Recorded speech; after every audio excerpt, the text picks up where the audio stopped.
Hey everybody, this is Perch, and legal lawsuits and other things have been kind of in fashion lately, as we've talked about the Steve Ditko estate and other kind of rights coming up. I think a lot of people are there's a lot of interest in this material because people want to see. Driving it, I think they want to see the big two taken down a bit, and one of the ways that happens is some of these original creators, and we've now had many decades of stories about how some of these original creators were mistreated, the Bill Finger situation, certainly some of the fallout between Kirby and Stan Lee and who created what. People, and this is, I think, more of an America thing, by the way. If you go over to Europe, you go over to Japan and Korea and some of those locations, even South America, there isn't this same kind of desperate hunger to have these David and Goliath stories about a big corporation screwing the small individual creator. You don't see as much of that. But in the U.S. we're somewhat fascinated by it. There's been a lot of Netflix shows, reality TV, and other things that all kind of put a spotlight on this. And what people really want to see is this happy ending of they want a happy ending, but sorry, children. They want to see this outcome where the plucky, mistreated creator has they win a lawsuit, and the evil, faceless corporation has to come in and kind of humble themselves and give them a bunch of money, and everybody goes to Disneyland and gives the money right back to that corporation. No, I'm kidding about that last part mostly. But in general, and it's the story nobody loves to hear because we like to speculate on, especially when you get a place where there's a feeling from a big portion of the fan base that Marvel and DC have lost their way and they're kind of doing the wrong thing. So this kind of comeuppance becomes very appealing. But it rarely works out that way. Giant billion-dollar corporations have billions of dollars to defend things and sue, and just they can drag this out forever. It is with that in mind that one of the stories that kind of came out of this, which was one of the first, I would say, cracks in the MCU. There's been others, Edgar Wright, certainly his situation with Ant-Man, and just some other things that have come out over the years. Scarlett Johansson had initially sued for breach of contract over Black Widow. And this story hit hard for a lot of people because of two reasons. First, it represented kind of the first legal challenge to a lot of this. What will happen when the movies aren't released in the theaters? What is the new business model going to be like? It is extremely reminiscent of when music went down the path of certainly with the Napster lawsuits and streaming. The business model changed from going into a music store. I'm trying to think, man, my memory is completely gone. I know Hastings, certainly had a ton of music. I remember going to Hastings and buying, CDs in these giant long boxes and always wondering why in the hell is all this cardboard here? Like what is the point of all this? And then the cardboard went away and sorry, I won't go down that path. But anyway, when you start to get digital music, when you start to get sharing that way, there are similar lawsuits from artists and from all kinds of different people trying to figure out what the new model is like. Well, with movies, we got streaming, but they wound up inheriting a lot of the same approach. So you didn't see as many lawsuits. But now, in a world where we're fully walking away from the theater, because keep in mind, with music, the transition from music stores to digital was traumatic for music. And movies, even though you have Netflix and you have Apple TV and you have Disney Plus and you have all these things, you still had theaters, and we still weighted the money coming in from theaters as the big deal, as the important part. But now with the theaters closing due to the pandemic, the focus is back on streaming, companies trying to do things. And so now these lawsuits, these contracts, these business terms are going to be rewritten very rapidly, and we're going to see these situations happen. So Scarlett Johansson basically stating that because of the release, because it went out on Disney's premium service, that this impacted her contractual payday, and that she was basically cheated out of money.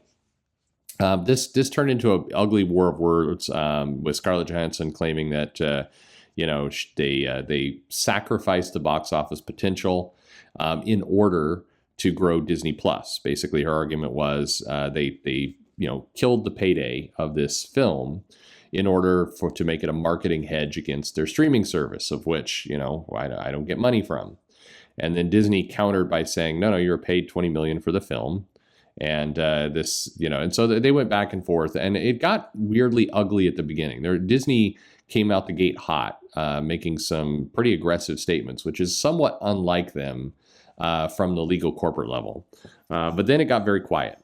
And so now what we all expected is that lawyers were talking and other things are coming out. The exact comment the Disney spokesman said was, the lawsuit is especially sad and distressing in its callous disregard for the horrific and prolonged global effects of COVID-19 pandemic. And then that caused Scarlett Johansson's lawyers to come back saying that Disney shamelessly and falsely accused Ms. Johansson of being insensitive to the global pandemic in an attempt to make her appear to be someone they and I know she isn't. So anyway, all things considered, Scarlett Johansson was guaranteed, an exclusive theatrical release when they signed the deal. The film was then released on Disney Plus. She made less money in theory.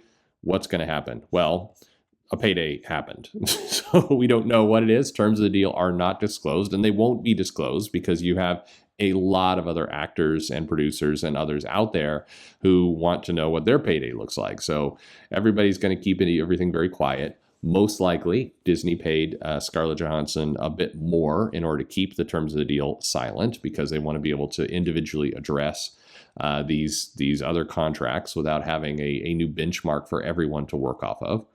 And everybody smiles again. Scarlett Johansson said, I am happy to have resolved our differences with Disney. I'm incredibly proud of the work we've done together over the years, and I have greatly enjoyed my creative relationship to the team. I look forward to continuing our collaboration in years to come. And there will be more collaboration. Disney Studios chairman Alan Bergman noted, I'm pleased we've been able to come to a mutual agreement, i.e. money, with Scarlett Johansson regarding Black Widow. We appreciate her contributions to the Marvel Cinematic Universe. Look forward to working together on a number of upcoming projects, including Disney's Tower of Terror. So once again, by the way, the door is back open again for Black Widow to be resurrected in some fashion for the Marvel Cinematic Universe 5. And I feel like we're going to see her character show up again in the MCU. I understand she's dead, of course, but we have the multiverse. We have all kinds of shenanigans going on. We have flashbacks. We got lots of things that could happen. And I would almost put hard money down that we have not seen the last of her, especially with this resolution, whether it's guaranteed picture deal or some money or other things. I think no doubt about it. I don't think we're done with her at all. So what does all this mean for all these different lawsuits and everything else? Well, it means that the business is changing. And by the way, there is another shoe to drop, although it'll be a small shoe because compared to the music industry and compared to movies, this is tiny, tiny money. But with comics, as we're approaching the digital age, as we're approaching these all-you-can-eat kind of Marvel Unlimited type apps and everything else, there's a number of creators who have royalty deals based on, omnibuses being printed and how things are sold and distributed. What will happen? To date, a lot of comic companies have taken the approach of screw you as the response. There's a lot of creators who are not paid their royalties and not paid what they're owed, and the business strategy has been, come at me, bro. Basically, go, hey, with your limited salary, go afford a lawyer and let's see what you can do. I think the Ditko lawsuit, like I said, is going to settle very similar to this one. Like the Schuster situation, we're going to see, a rewritten agreement. We're going to see a payday. We're going to see some credits. The rights are going to be maintained by Disney, by Marvel, and none of that's really going to change at all. But there's some money will change hands. Now, what I think is what's likely the next step is that a number of creators are going to have to band together, and they're going to have to come at Marvel and DC and these streaming services and how royalties are worked. There is a breaking point coming where a lot of the larger name creators will come together.